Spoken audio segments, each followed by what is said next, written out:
Hi all. Today we are going to see a new topic, but a very important one. That means after studying this topic you will come to know that how we can start a new business organization, or what are the things to be bear in mind while starting a business organization. That means if you have these ideas, you can easily start a business organization.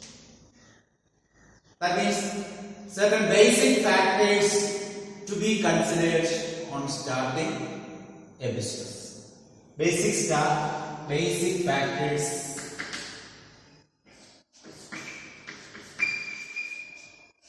for starting a business.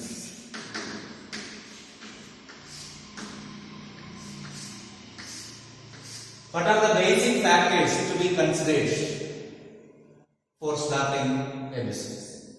That means here we will discuss around 10 different steps or 10 different points. If we have an idea about all these 10 different points, you can easily start a business. The first and the most important thing is selection of a line of business. Selection of a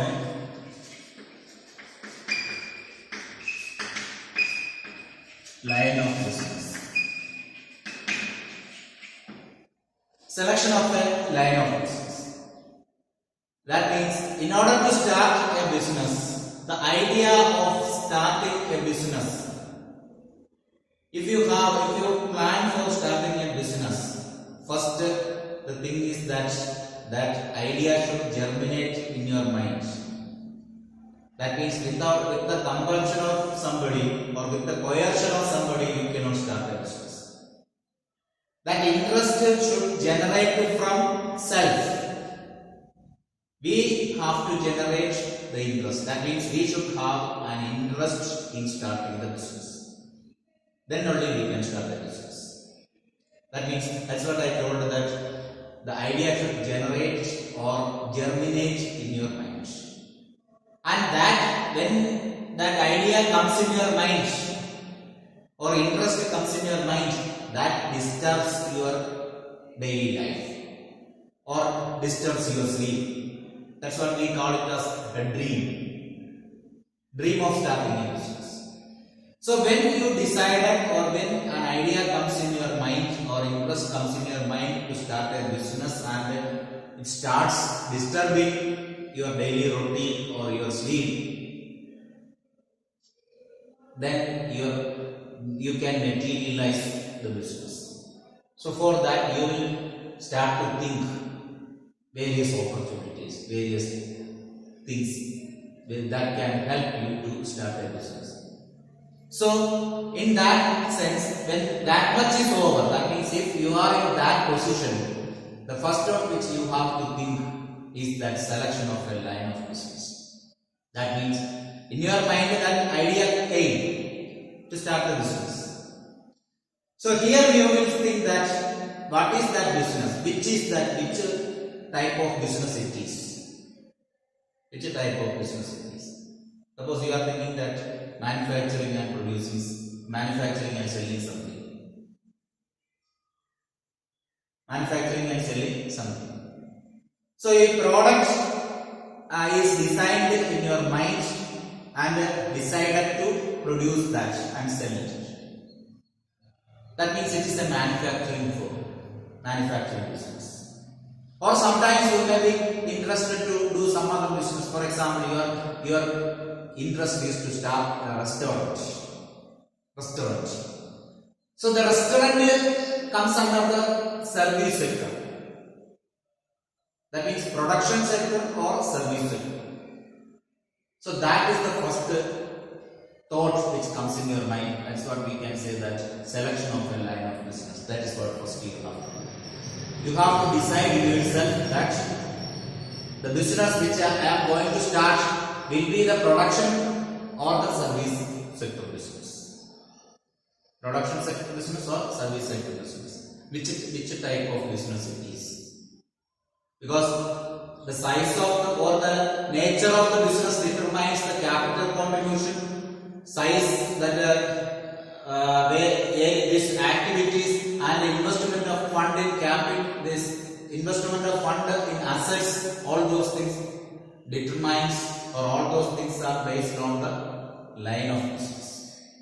We know that if it is a service sector enterprise, investment in fixed asset will be less while comparing to a manufacturing firm. Okay. Then the next one, if you thought or decided that which line of business I can start, the next thing is the size of the business.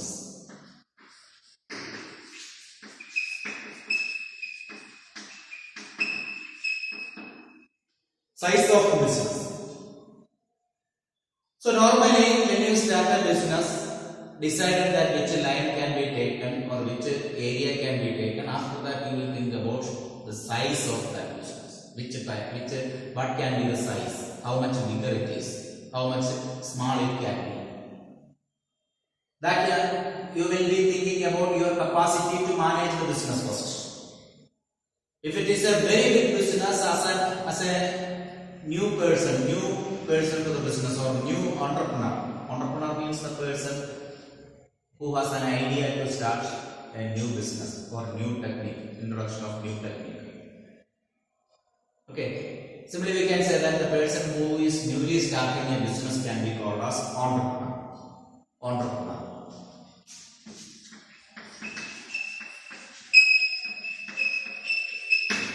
So now you are an entrepreneur. You are an entrepreneur. Means you are the person who is going to start a new business with an idea, a fresh idea. This idea can be for starting a new business, or introducing a new technique of production, or starting or introducing a new product, anything, something which is new, or something which you are going to introduce a new one, as a new one to the business world. Then you can be called as an entrepreneur. So as an entrepreneur, next you will think that what can be the size of your business, whether it is a big business or a small business. How much bigger it can be, how much small it can be.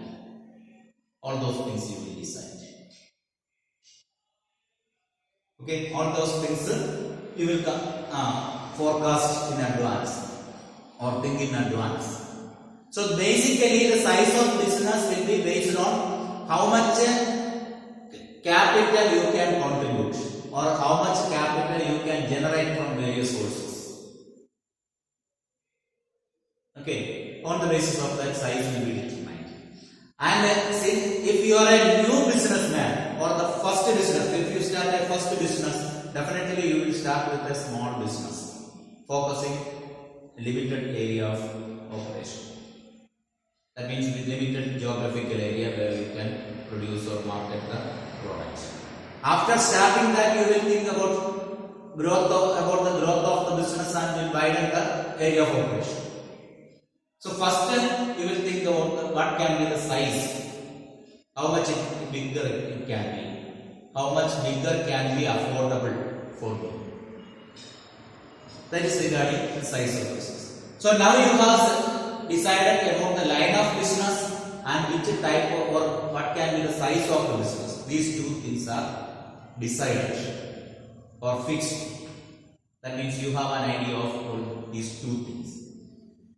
Now the next one is what you have to think: choice of form of ownership. You will select a form of ownership.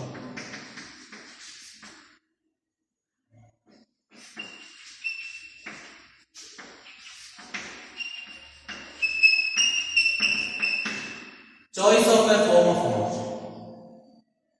Choice of a form of ownership. What it means? What can be the ownership of the business, or which form it can be? That means you will first think that whether I myself can manage the business or not. I myself can completely manage the business or not. That is the next thing you will think. So you will select or you will decide that whether I can manage the business or somebody need to be accommodated. Number of people should be accommodated more or not.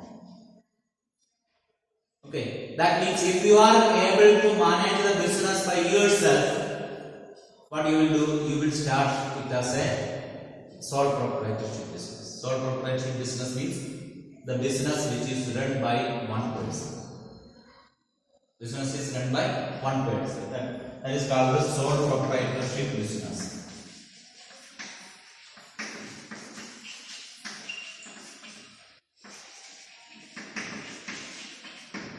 That means you are the sole owner of the business, single owner business. Then, if the size of business is little more bigger, where you cannot manage the business by yourself, what you will think? You will try to accommodate some more people.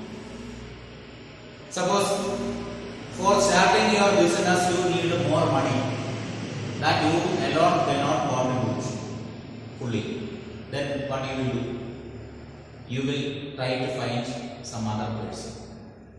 Suppose your friends or relatives, somebody will be added or invited to start your business. In that case, you will be starting a partnership business. Partnership business. That is the next one.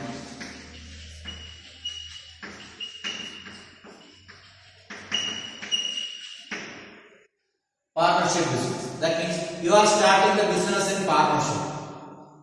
In partnership with your friends or your relatives. So, what is the benefit of that? Number of owners will be more, and you can start little more big business organization, and you can contribute more capital. There is a limit for contributing money by a single person. So, if the number of persons increases, more money can be contributed.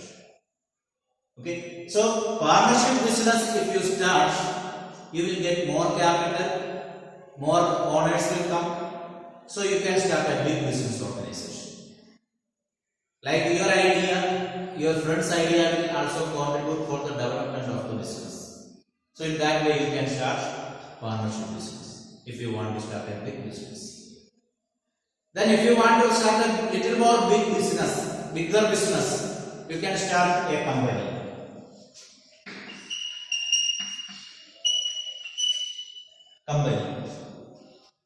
Company means a bigger business than partnership. Okay, bigger business than partnership where the number of people will be more. In partnership, maximum number of persons who can start the business is limited to 100. 100, not beyond that. But that is not in the case of company. Any number of persons can become the owner of companies.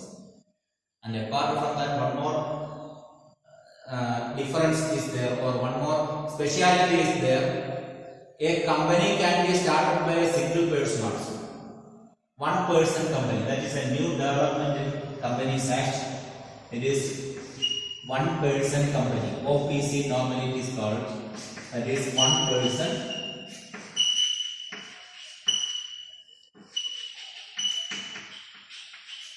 One person company or one man company, like it is called.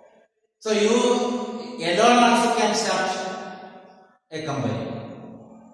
Like it will be having the specialities of partnership, but it is protected by the Indian Companies Act 1956. Legally can be registered. That is not possible in the case of sole proprietorship business. Okay. Anyway, you can start a company by including more number of people if you want to start a bigger business organization. This company also can be of two types: private company and public company. All those things we will discuss later. The speciality of private company, public company, everything we will discuss later in another chapter. So let us come back here. So these are the various forms of business you can start. you can start business in any of these form. Ownership, form of ownership can be any one of these. Then out of this you have selected a form of business. Suppose you have selected any one form of business you have selected. Then what will be the next thing which comes in your mind? Where to start business. So you have decided to start a particular type of business, and with how much it can be bigger, that also decided, and which form of business it can be, that also decided. After that you will think where to start the business. So that is the next thing. The fourth important thing is location of the business enterprise.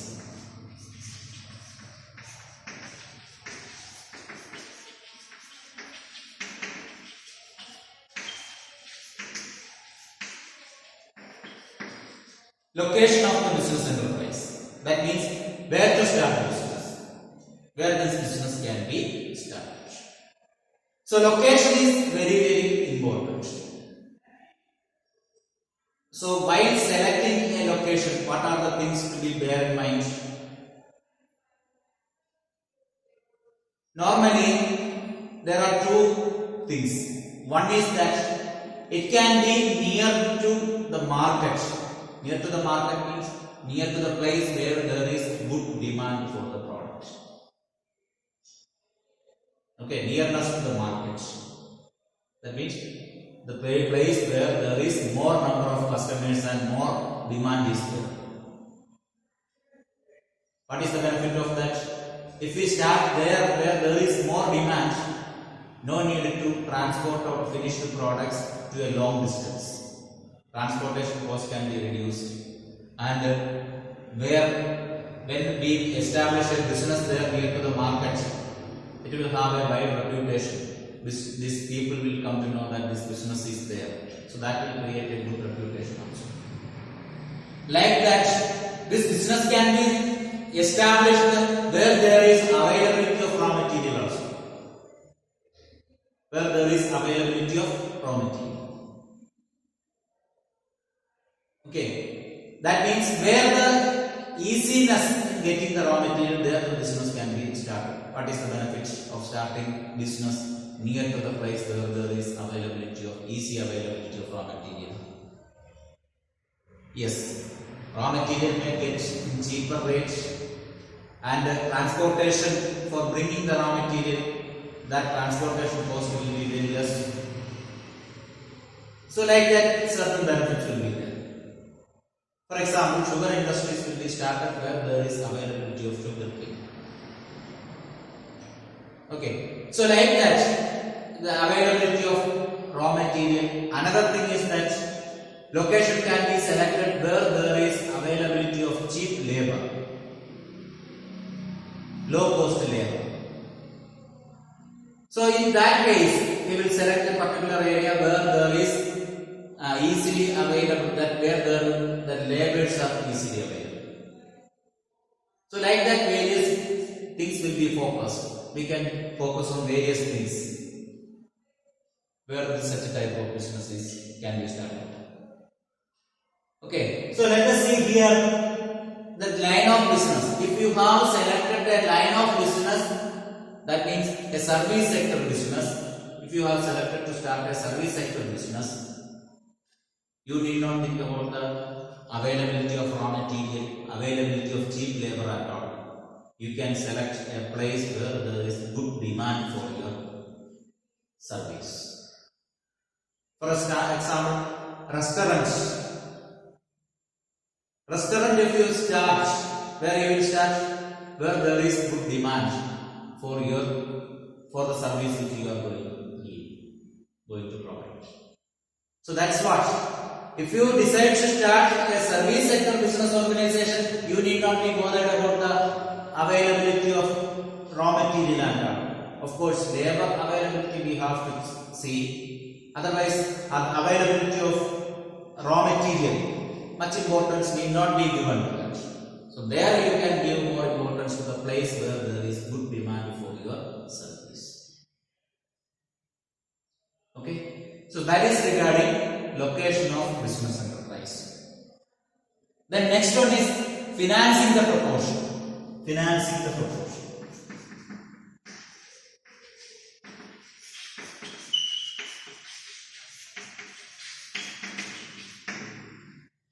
Say here finance comes as the fifth point. Okay, fifth position only. Finance comes under fifth position. Why? Because for a person who is decided to start a business, his first challenge will not be finance. The first challenge or first thing which comes in the mind of an entrepreneur will be the idea to start a business.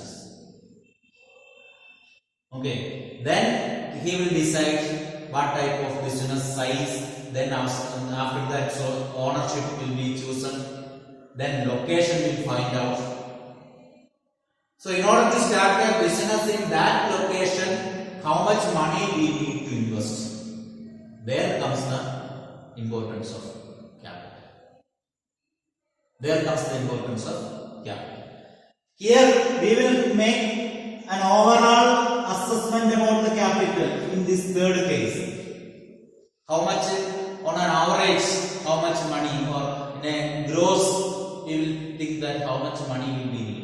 Based on that, we may fix or change the decision regarding the ownership of the business. So after that, here only, we will think that how much capital is needed. How much capital is needed? This point says not only how much capital is needed, but which are the sources from which we can invest the money. How much capital is needed? Out of that, how much capital I myself can install or invest? Or how much capital the owners themselves can invest? So there will be a limit. So what we will do for the remaining amount? Yes, we will borrow. That means how much can be invested as own capital? Capital invested by the owner. And then next we will think that remaining how much need to be borrowed. So far we have studied in the previous chapters and all, capital is the investment made by the owner. But it is not only the investment made by the owner, but this is the borrowed investment also. Investment we borrow from others also. That means capital is of two types. That is equity capital and debt capital. Equity capital and debt capital. Equity capital means the capital invested by the owners themselves. Okay, they brought their own capital. Debt capital is the capital borrowed from outside sources, from banks or financial institutions, or by issuing debenture. Debenture is an instrument for borrowing the money. That means a certificate we will issue, and on the basis of certificate, the amount mentioned in the certificate will be borrowed from the person. That means after borrowing some money from a person, we will issue a certificate to him that this much money is borrowed from you for certain interest, and that we will give either yearly or half yearly. That will be mentioned in the certificate. That document is called the debenture. So that debenture is also a debt capital. That means capital can be invested as owned capital or borrowed capital. Here the proportion we say how much out of the total capital. Suppose we need to invest for this business, we need to invest around the 50 lakh rupees. 50 lakh rupees. 50 lakh is needed. Okay, out of this capital, how much we can invest as our own share, and how much we can borrow. Suppose the owners will decide that we can invest around 30 lakh or 35 lakh. 35 lakh can be invested as owned capital. Remaining can be borrowed. How much? 15 lakh can be borrowed. So we have got a proportion.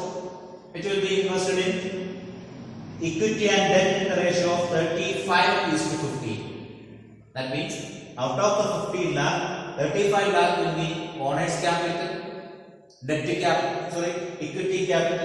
Equity capital is otherwise called owner's fund or shareholders fund, owner's fund. And debt capital is otherwise called borrowed fund. So out of this 35 lakh will be owner's funds or owned capital, then 15 lakh will be borrowed fund or borrowed capital. So that is the proportion. How much can be owned proportion and how much can be borrowed proportion. Okay. So that is regarding the financing proportion. Next we will see physical facilities.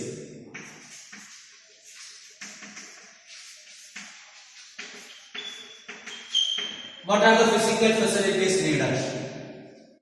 See, this finance raises mostly for the physical facilities needed for the business. That means how much land we need to purchase from in that location. We have selected a location. There how much land we need to buy. In that how much machinery we need to install or how much big building we have to erect. So all these things are related to physical facilities. Not only land building, then machinery, then vehicle, how much vehicle is needed, okay, and how much furniture is needed, what are the other things needed inside the building, various computer or electronic items may be needed, electricity facility and water supply facility, all those things are needed. All those things comes under the physical structure of the business or physical facilities of the business. So that comes after finding out the capital structure or the total proportion of capital. Proportion of capital can be called as capital structure also. Okay. Then next, the seventh one, we will lay out the plans.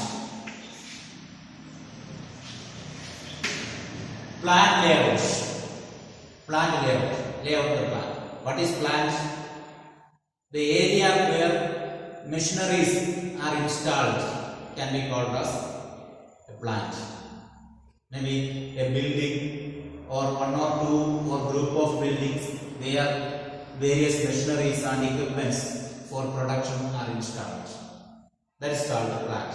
We will make a layout. So according to the convenience we will arrange machines, materials, machines, equipments, building, everything according to a plan. So for that we will make a layout according to the convenience. So the initial, that starting process, machineries for the starting process will be installed where there is the unloading of raw material happens. So facility should be there for unloading the raw material where the machinery for the first process is kept. So like that, all the machineries and other equipments will be installed according to the convenience, according to our convenience. Okay, so that is regarding plant layout. Next, competent and committed workforce.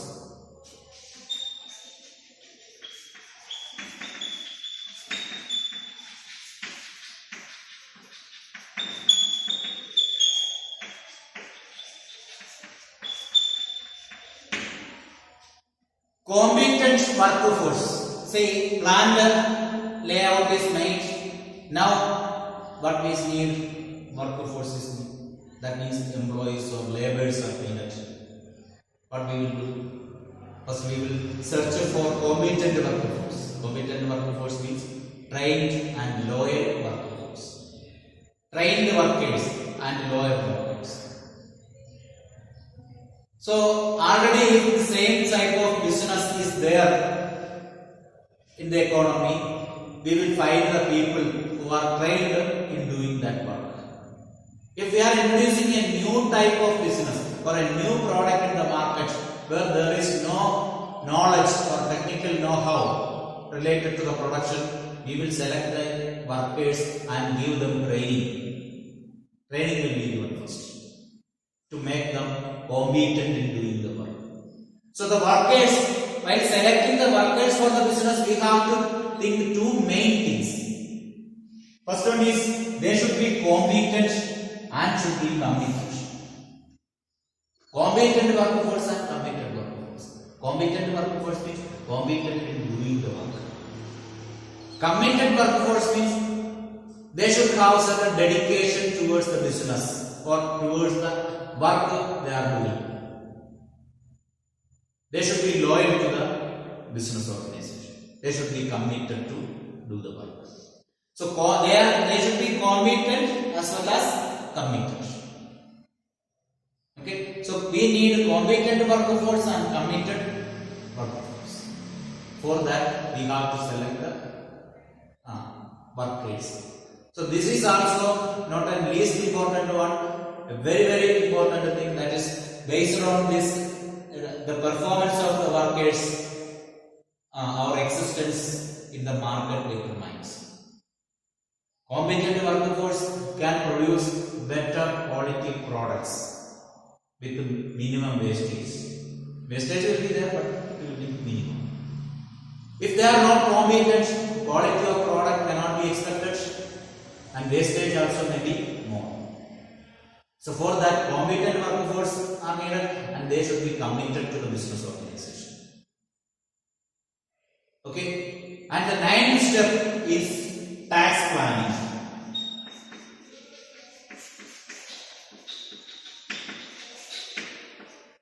Tax planning. What is regarding tax planning? We have to plan for tax. Tax is one of the major expenses. Based on our income, based on our capacity of business, we have to pay many taxes. So for example, sales tax we need to pay, income tax we need to pay. So like the various taxes we have to pay to government. So what we will think about? We will maintain a situation where there is need of paying more tax. Not at all. What we will think or what we will decide? We should reduce the payment of tax. That does not mean that tax evasion or tax violation. That means we should not hide anything from the government, but we should make a situation where there is very minimum tax is to be paid. Okay, so tax plan, that means how much tax we need to pay, and in how many ways this tax can be saved. We can make tax reduction or tax can be saved by making some investment. We can make some investment, so thereby we can save the tax. So various things are there, various points we can think about how to reduce the tax payment or tax liability. Okay. Then the last one, the 10th step, we can say that here we launch the business. Launching the enterprise. That means if you have done all these things, now you can start the business.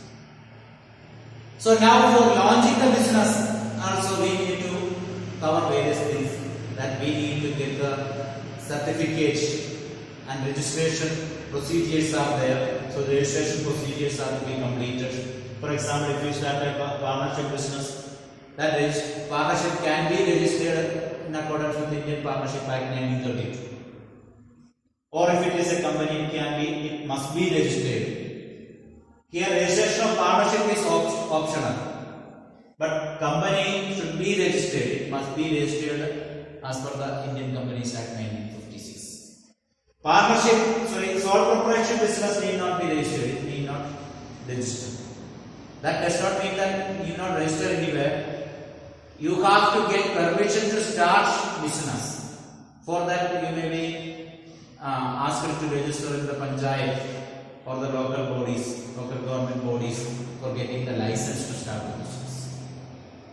Okay. So launching the enterprise is very, very important thing. You have to go through various procedures. Suppose if you start a manufacturing firm, you have to get no objection certificate from various parties. You have to make sure that no pollution will be there. It will not affect anybody who is residing around the business organization. So all those things are to be satisfied. After that, you can start the business. Okay. Now you will be capable to start a business, provided the first thing is important. But in order to start a business, you should get an idea, and based on that idea, you can select the line of business. Okay, that's all for today. We have discussed here 10 different points. If you have an idea about all these 10 different commandments, you can start easily a business enterprise. Thanks for all the questions.